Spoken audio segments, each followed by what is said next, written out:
네.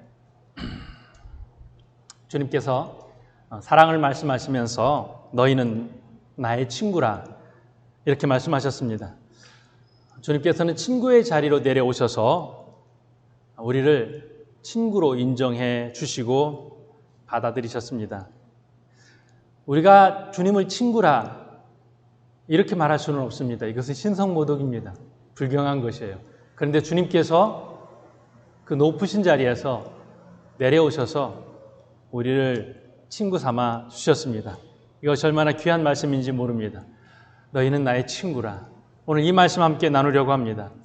친구라 이렇게 말씀하시면서 계명을 지키면 나의 친구다 이렇게 말씀하셨습니다. 요한복음 15장 14절 말씀에 너희는 내가 명하는 대로 행하면 곧 나의 친구라. 곧 나의 친구라 이렇게 말씀하시면서 그 앞에 계명을 지키는 자가 친구다 이렇게 말씀을 하고 있습니다. 그런데 이 계명을 지키는 것이 무엇일까요? 이 계명은 곧 사랑을 말씀하고 있습니다. 요한복음 15장 10절의 말씀에 내가 아버지의 계명을 지켜 그의 사랑 안에 거하는 것 같이 너희도 내 계명을 지키면 내 사랑 안에 거하리라. 계명을 지키는 것이 사랑이라고 말씀하시고 또 이 계명을 지킬 것을 명령하셨습니다. 계명 안에 있는 것이 우리에게 축복의 길이고 왜 하나님께서는 이런 무거운 계명, 부담스러운 계명을 주셨을까? 이것이 사랑 안에 거한다. 거한다는 말은 산다는 말이죠. 그래서 이 사랑 안에 거하는 것이 생명의 길이고 우리가 복받는 길이고 은혜로운 길이다. 그래서 하나님께서 우리에게 축복의 길로 계명을 주시고 사랑의 말씀을 주셨습니다. 자, 주님께서 계명을 주신 이것 오늘 12절 말씀을 함께 보면요. 내 계명은 곧 내가 너희를 사랑한 것 같이 너희도 서로 사랑하라 하는 이것이니라. 주님의 말씀에서 자주 반복되는 말씀이 이 말씀입니다. 서로 사랑하라. 이게 계명이다. 서로 사랑하라. 이러면 너희가 나의 친구가 될 수 있다. 오늘 요한복음 15장에서 12절에도 17절에도 13장 34절에도 특별히 이 요한 사도가 이 사랑에 대한 언급을 자주 합니다. 요한복음도 또한 요한 1, 2, 3서도 또 요한계시록도 사랑에 대한 말씀을 자주 하고 있습니다. 서로 사랑하라. 헬라어로는 아가파네 알레루스 이렇게 표현합니다. 아가페적으로 사랑하라. 너희가 서로 사랑하라. 내가 너희를 사랑한 것 같이 너희도 사랑하라. 주님께서 아가페를 말씀을 하신 것은 내가 아가페적으로 사랑한 것처럼 너희도 서로 아가페적으로 사랑하라. 내가 희생하면서 사랑한 것처럼 너희도 서로 희생하면서 사랑하라. 오늘 여기 말씀 가운데 내가 너희를 사랑한 것 같이 이 가치의 사랑이라고 말하는데요. 혹은 내가 너희를 사랑한 것처럼 처럼의 사랑 이것을 카도스의 은혜 이렇게 말씀을 하고 있습니다. 자, 주님께서 사랑하신 것처럼 사랑하는 것이 쉬운 부분은 아닐 것입니다. 굉장히 부담스럽습니다. 그 가치 기준이 높습니다. 어떻게 이렇게 희생적인 사랑을 우리가 할 수 있겠습니까? 하나님은 자기 아들을 희생하셔서 우리에게 사랑을 표현해 주셨습니다. 이것을 우리가 우리의 삶 속에서 실천한다고 할 때에 길이 없어요. 이렇게 사랑한다는 것은 어떻게 보면 인간적으로 불가능할 거예요. 그래서 주님께서 먼저 은혜를 주십니다. 내가 너희를 사랑한 것 같이 카도스의 은혜인데요. 이 사랑을 이 은혜를 우리가 풍성하게 경험을 하면 그 다음에 그 은혜 때문에 우리도 이 사랑을 실천할 수 있다라는 말씀이 바로 이런 것입니다. 그래서 하나님께서는 우리에게 풍성한 사랑을 많이 경험할 수 있도록 해주시고 하나님께서 우리를 얼마나 사랑하셨는지를 그것을 체험적으로 경험할 수 있도록 인도해 주셨습니다. 자, 오늘 11절에 이것에 대한 말씀이 있는데요. 내가 이것을 너희에게 이름은 내 기쁨이 너희 안에 있어 너희 기쁨을 충만하게 하려 함이라. 너희도 서로 사랑하라. 이것은 우리를 부담스럽게 하기 위하여서 하신 말씀이 아니라는 거예요. 너희도 계명을 지키고 너희도 사랑하라. 이 말씀을 주신 것은 주님께서 너희에게 기쁨이 있게 하기 위함이다. 너희가 충만한 기쁨 속에 거하기 위함이다. 주님이 이 말씀을 우리에게 하십니다. 주님은 우리가 행복하기를 원하셔요. 우리가 기뻐하기를 원하셔요. 사랑하면서 기뻐하고 사랑받으면서 기뻐하고 그렇게 되길 원하셔요. 부모의 마음과 많이 닮아 있습니다. 부모가 자녀를 위해서 희생하면서 뭐라고 말해요? 내가 기쁘면 그것이 곧 나의 기쁨이야. 엄마 힘들어서 어떻게 해요? 네가 행복하면 돼. 이렇게 말하잖아요. 물론 가끔 농담식으로 걱정하지 마. 다 적어놨어. 나중에 다 보상받을 거야. 이렇게 농담식으로 하지만 그것은 농담일 뿐이고 우리가 자녀를 향하여서 정말 자녀가 기쁘고 자녀가 행복하고 자녀가 잘 되면 그것이 곧 부모의 기쁨이잖아요. 하나님도 부모의 마음을 가지고 우리에게 말씀을 하십니다. 너희가 기뻤으면 좋겠다. 너희가 기쁨이 충만했으면 좋겠다. 이 말씀을 하십니다. 예수님께서 친구라고 말씀을 하시는데요. 가장 큰 사랑을 오늘 본문에서 이보다 더 큰 사랑이 없다. 이 말씀을 하시면서요. 친구가 친구를 위해서 목숨 버림. 이 친구 사랑이라고 하는 것인데요. 13절 말씀이에요. 사람이 친구를 위하여 자기 목숨을 버리면 이보다 더 큰 사랑이 없나니. 가장 큰 사랑이 친구 사랑. 이렇게 표현하는데요. 우리는 인정할 수 없습니다, 주님. 이렇게 말할 수도 있어요. 왜냐하면 가장 큰 사랑이 부모의 사랑 아닙니까? 이렇게 말할 수도 있겠죠. 어머니가 자식을 위해서 사랑을 베푸는 것. 이게 최고의 사랑처럼 보이지만 어떤 분은 이렇게 해석합니다. 부모가 자식을 위해서 희생하는 것, 그거는 동물도 할 수 있는 것이다. 동물적인 본능 안에도 그런 것은 있다. 부모가 자녀를 사랑하는 것은 내 자녀이기 때문에 사랑하는 것이 아닌가. 또 어떤 분들은 남녀 간의 사랑도 굉장히 놀랍게 그렇게 봅니다. 그런데 이 남녀 간의 사랑도 어떻게 보면 본능에 의한 사랑일 수 있습니다. 에로스적인 사랑이죠. 그런가 하면 사랑의 고귀한 부분을 이야기할 때 구제하는 사랑도 있습니다. 누구를 불쌍히 여긴다든지 또 가난한 사람을 돕는다든지 이 구제하는 사랑 이것도 참 고귀하지 않습니까? 이렇게 질문할 수 있습니다. 그런데 여기에는 묘한 그러한 인격적인 어떤 부족함이 있어요. 내가 누군가를 사랑할 때에 그렇게 구제를 하면서 봉사를 하면서 어떤 마음이 있냐면요. 뿌듯한 마음이 있어요. 자기 만족이 있어요. 어떤 보람을 느끼고 이렇게 함으로써 내가 어떤 주님을 위해서 큰 일을 한 것처럼 그렇게 생각할 때가 있습니다. 네, 가난한 사람들을 돕는 것 귀한 사랑이긴 하지만은 이것도 친구 사랑만큼은 아니다. 주님 이렇게 말씀을 하고 있습니다. 친구 사랑이라고 하는 것은요, 수평적 사랑이라고 하는 거예요.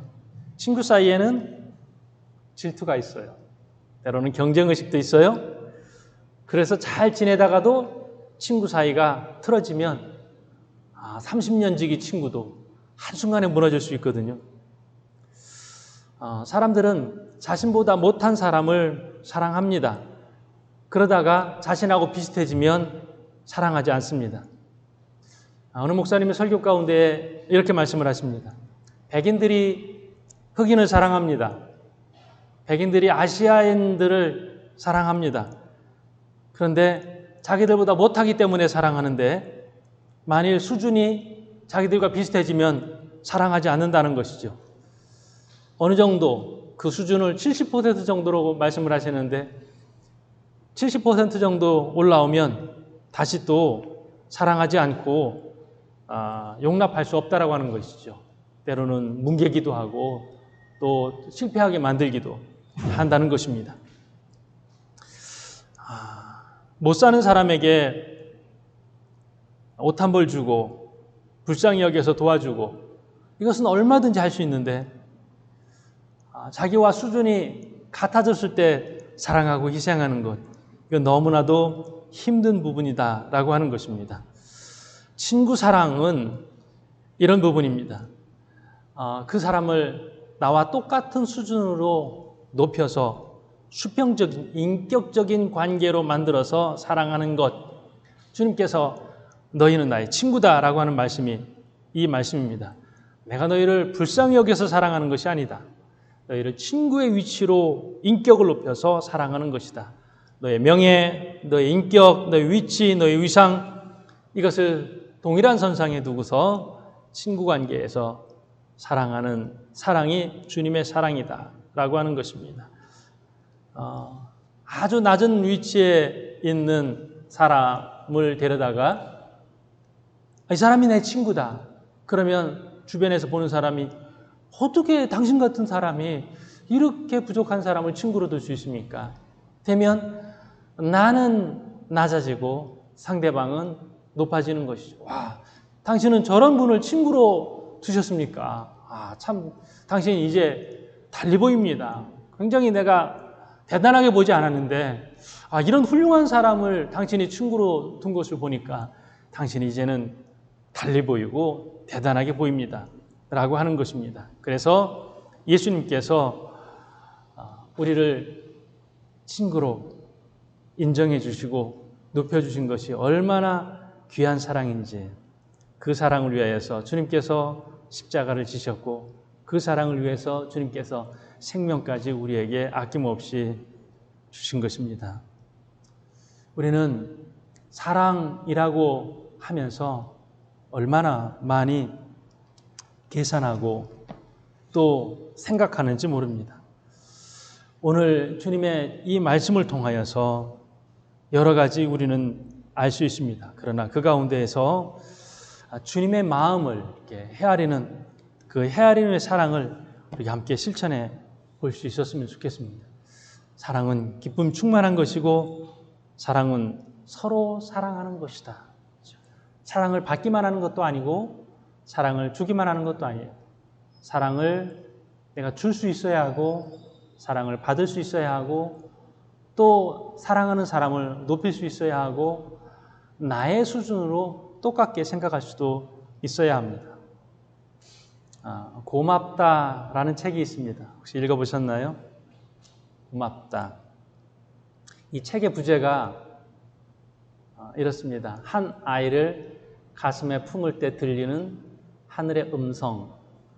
이 책의 표지에서는 작게 보여서 제가 좀 더 크게 써놨습니다. 한 아이를 가슴에 품을 때 들리는 하늘의 음성. 하늘의 음성, 고맙다. 이것은 하나님의 음성으로 제목을 이렇게 달아놓았습니다. 고맙다. 이 땅에 있는 아이 하나를 품을 때 하나님께서 기뻐하신다는 것이죠. 누군가를 내 친자식처럼 돌봐준다면, 또 내 자녀가 어려울 때 돌봐준다면 돌봐준 사람을 굉장히 고마워할 거예요. 저희도 자녀가 떨어져 있는데 가끔 우리 자녀에게서 누가 나에게 잘 대해줬어요. 누가 오늘 이렇게 해줬어요. 이런 말을 들으면 고맙다고 전해줘. 참, 그분 참 고맙다. 우리가 이런 말을 해요. 참 고맙잖아요. 저희가 떨어져 있어서 어떻게 해줄 수 없는데 누군가가 교회 생활을 하니까 교회에 누군가가 돌봐주면 참 고맙거든요. 이 땅에 있는 모든 아이가 하나님의 자녀라는 거예요. 그래서 하나님께서 내 자녀인데 잘 대해줘서 참 고맙다. 이렇게 이런 마음을 가지고 책을 썼습니다. 하나님의 자녀를 내 자식처럼 돌봐줬을 때에 하나님께서 이렇게 말씀을 하신다는 것이죠. 저자가 컴패션의 대표인 서정인 목사님이에요. 2005년도 초에 어느 병원에서 이제 골수이식 담당하는 코디네이터로부터 이제 연락을 받습니다. 골수이식 해줄 수 있습니까? 백혈병으로 고생하고 있는 어느 여자아이가 골수가 필요한데 목사님이 예전에 검사해 놓은 그 검사와 이 아이가 일치합니다. 와서 골수 이식해 주십시오라는 요청인 것이죠. 아내의 동의를 구하고 시술을 하게 되었습니다. 시술을 마치고 목사님이 이렇게 일어서려고 하는데 제대로 일어설 수가 없어서 쓰러졌어요. 의사가 이렇게 말합니다. 하나를 안 꿰맸네. 골수 이식하려면 골수에 구멍을 여러 개 내고 그렇게 이제 골수 이식을 하게 되는데 그걸 다 꿰매야 되는데 4시간 동안 이걸 꿰매지 않고 계속 피가 흘러서 생명이 위험할 때까지 된 거예요. 그래서 쓰러진 것이죠. 그렇게 고생스럽게 골수 이식을 했습니다. 그런데 잘 회복될 줄 알았던 이 아이가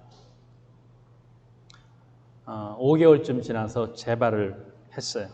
병원에서 다시 연락이 왔어요. 골수 기증을 또 해줄 수 있느냐. 그 의사 그대로 골수 이식하는 거예요. 목사님의 피가 들어가서 피를 생산하다가 재발된 것이기 때문에 다른 사람이 골수는 받을 수 없다는 것이죠. 그리고 이어서 이렇게 설명합니다. 그렇게 골수 이식을 다시 해줘도 살 가망성은 굉장히 낮습니다. 지난번에 사고도 있었는데 거부하셔도 우린 다 이해합니다. 금방 결정할 수가 없어서 전화를 끊고 시간을 이렇게 갔습니다. 아내에게 물었는데 첫 번째 골수 이식할 때는 하나님의 뜻이라면 해야지요 라고 말했던 아내가 이번에는 반대를 합니다. 하지 말라고. 매제가 전문의인데 의사인 매제에게 묻습니다. 어떻게 해야 되냐고. 그런데 이 전문의인 매제가 재발한 상태에서 골수를 또 준다고 하더라도 아이가 살 확률이 1%도 되지 않는다는 것이죠. 주변에 물어보는 사람마다 다 똑같이 말합니다. 하지 말라는 것이죠. 그래서 병원에 전화를 해서 거절을 했어요. 가족들이 동의하지 않네요. 저도 이번에는 하고 싶지 않습니다. 거절을 했습니다. 병원에서 말합니다. 그럼요. 다 이해합니다. 전화를 끊고 마음이 편치 않아요. 이번에는 어쩔 수 없어. 그렇게 스스로 말하는데도 마음에 부담이 있습니다. 이 일이 있고 나서 얼마 후에 이제 에콰도르로 후원자들과 함께 비전 트립을 떠납니다. 비전 트립 내내 본인의 마음이 편치가 않아서 이 얘기를 하는 거예요. 나 이런 일이 있었는데 골수를 2번째 기증하려고 하는데 의료사고도 있었고 또 다시 골수를 기증한다 하더라도 살아날 확률이 1%도 되지 않는다고 하는데 내가 그래서 거절을 했습니다. 근데 마음이 편치 않습니다. 사람들이 뭐라고 말했겠어요? 목사님 잘하신 겁니다. 어떻게 2번이나 할 수 있겠습니까? 목사님 몸도 약하시고 하실 사역도 있으신데 목사님 잘하셨습니다. 이 말을 듣고 목사님이 생각을 하셨어요. 맞아. 나는 할 만큼 했어. 근데 현지 방문 마지막 날 저녁에 버스가 고장나서 버스 안에서 오래 있게 됐습니다. 그래서 같이 앉아있던 워싱턴 중앙장로교회의 박 장로님이라고 하는 분과 이 얘기를 또 하게 됐어요. 의사인 제 매제도 아이의 생존 확률이 1% 정도라고 했습니다. 그래서 제가 거절했는데 장로님 생각은 어떠세요? 이 장로님이 이렇게 말씀하셨어요. 목사님 하시지요. 깜짝 놀란 것이죠. 목사님 하시지요. 장로님이 조금 있다가 한숨을 내쉬면서 이렇게 말씀을 하셨다는 거예요. 제 큰아이가 백혈병으로 오래전에 세상을 떠났습니다. 이어서 장로님이 이렇게 말씀하셨습니다. 이 일이 그 부모에게 하나님의 사랑을 전할 수 있는 좋은 기회가 될 것입니다. 그날 호텔로 돌아와서 엎드려서 하나님 앞에 간절하게 기도합니다. 하나님 아시지 않습니까? 제가 이만큼 했으면 된 거 아닙니까? 앞으로 또 열심히 다른 어린아이들을 도우면 되지 않겠습니까? 한 번 골수이식 한 거고 또 의료사고 낸 그 의사가 또 골수이식 한다고 하고 성공할 확률도 거의 없는데 하나님 아시지 않습니까? 한참을 엎드려 있는데 마음의 평안이 찾아왔습니다. 그리고 하나님께서 이렇게 말씀하시는 것 같습니다. 정인아, 나는 너를 이해한다.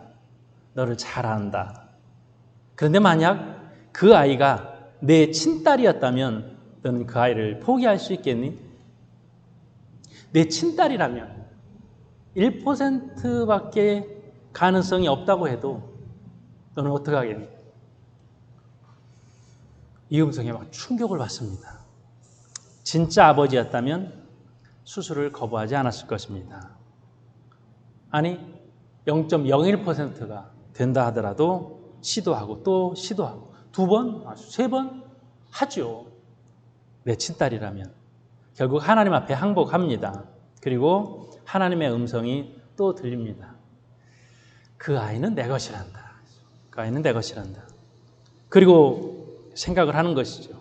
딸 아이의 생명을 놓고 그 부모가 얼마나 애간장을 녹였을까. 이제 그 부모의 마음이 다가오게 됐습니다. 컴패션의 대표라는 사람이, 어린이 양육기구의 대표라는 사람이, 목사라는 사람이 어떻게 그렇게 온갖 구실을 찾아서 못하겠다고 할 수 있었을까. 정말 부끄러웠던 부분은 궁색스럽게 안 해도 되는 이유를 계속 찾아간 거죠. 사람들에게 동의를 구하고 또 구하고 또 구했던 자신이 너무 부끄러웠습니다. 하나님께서 가르쳐 주시지 않았더라면 혹은 박장로님을 만나지 않았더라면 너무 큰 후회를 했을 것이라고 생각합니다. 그래서 병원에 아이의 부모에게 편지를 써서 보냅니다. 편지의 제목이 부끄러운 목사입니다. 그간의 자기의 마음이 어떠했는지 솔직하게 그 상황을 다 적습니다.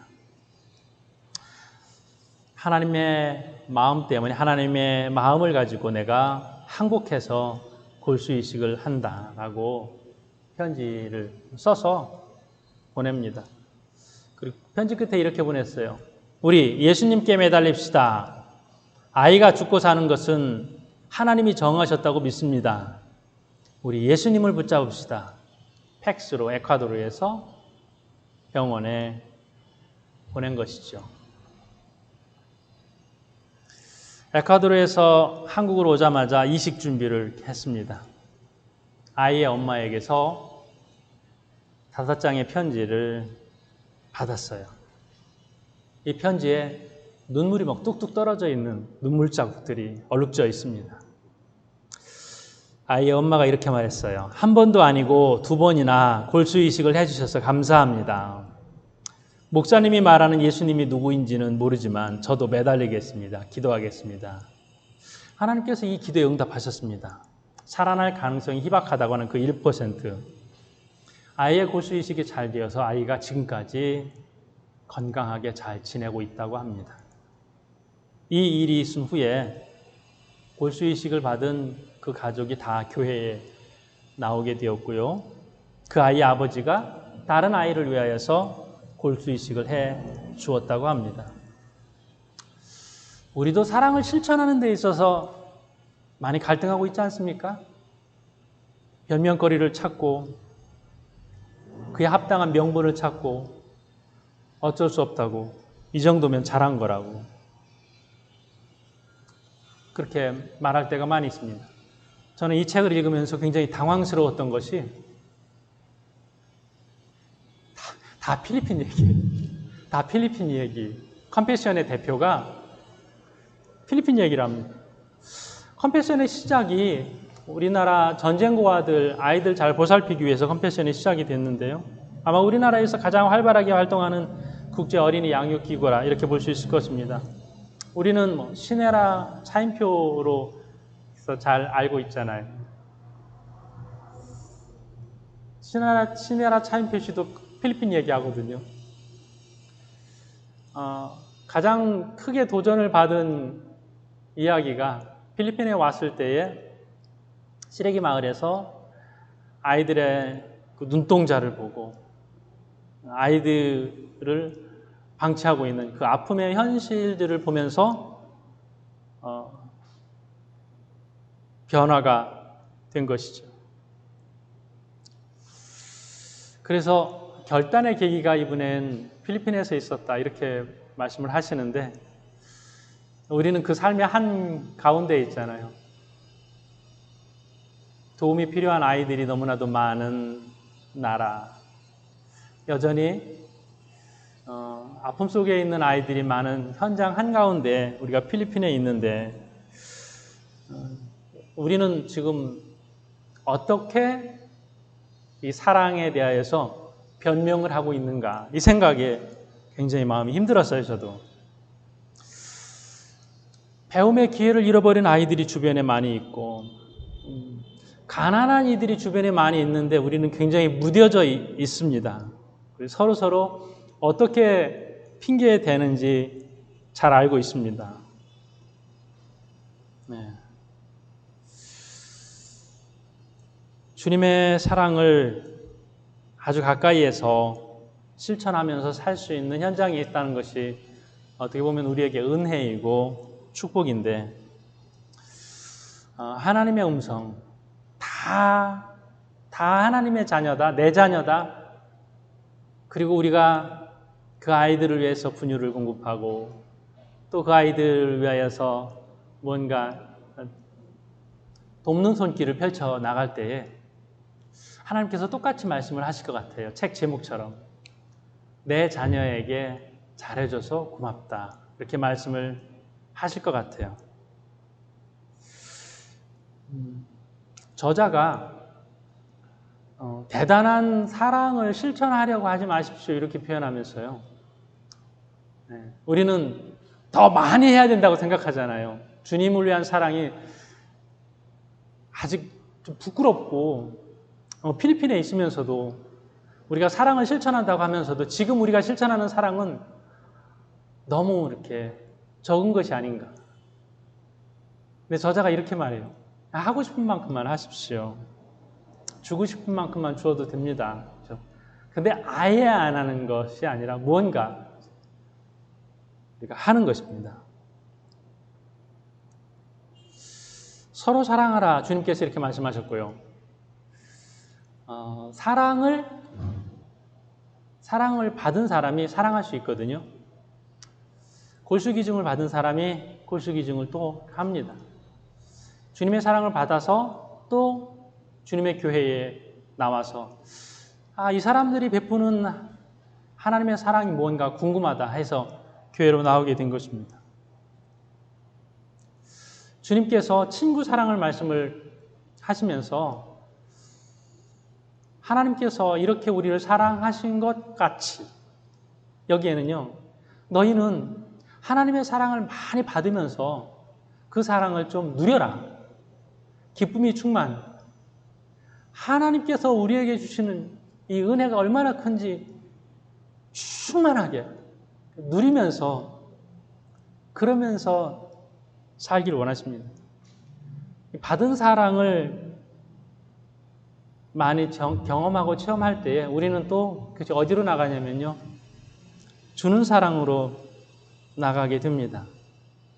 우리의 시각을 좀 바꿨으면 좋겠습니다. 우리 주변에 가난한 사람이 참 많이 있습니다. 다 책임지라고 주님께서 말씀하시진 않습니다. 그런데 그들도 친구다. 나보다 너무 못한 사람, 게으른 사람, 또 때로는 격하게 표현해서 무식한 사람. 필리핀 사람 너무 뭔가 부족해. 이렇게 단정적으로 하지 말자. 이 시각을 우리가 친구의 시각으로 가질 때에 거기에 놀라운 변화가 있거든요. 혹여 우리의 자녀들이 저 사람들 너무 이렇게 너무 가난해, 너무 뭐해 라고 단정적으로 할 때도 아니야. 똑같은 사람이야. 똑같은 하나님의 자녀야. 나와 똑같은 사람이야. 친구야, 친구. 세상에서는 친구의 레벨을 따집니다. 부유한 사람은 부유한 사람끼리만 친구. 또 배운 사람들은 배운 사람들끼리 친구. 너 저 사람하고 친구하지 마. 이렇게 가르치는 세상 속에서 우리가 살고 있습니다. 그런데 주님은 우리를 친구라고 해주셨잖아요. 감히. 주님이 우리를 친구 삼아 주셨어요. 그런데 우리는 친구를 구별하고 있습니다. 그렇게 하지 말라는 것이죠. 너희가 이런 사랑을 받았지 않느냐. 자격을 이야기하지 말고 자격 없는 내가 주님의 친구가 되지 않았느냐. 그 시각으로 이 선교의 현장 안에 살면서 나는 조금 내려놓고 주변에 보이는 모든 사람들은 높이면서 하나님의 자녀로서 사랑하면서 또 그 사랑을 실천할 수 있으면 그 사랑을 실천하면서 그렇게 살아가는 주님의 거룩한 백성들이 되시기를 주님의 이름으로 축복합니다.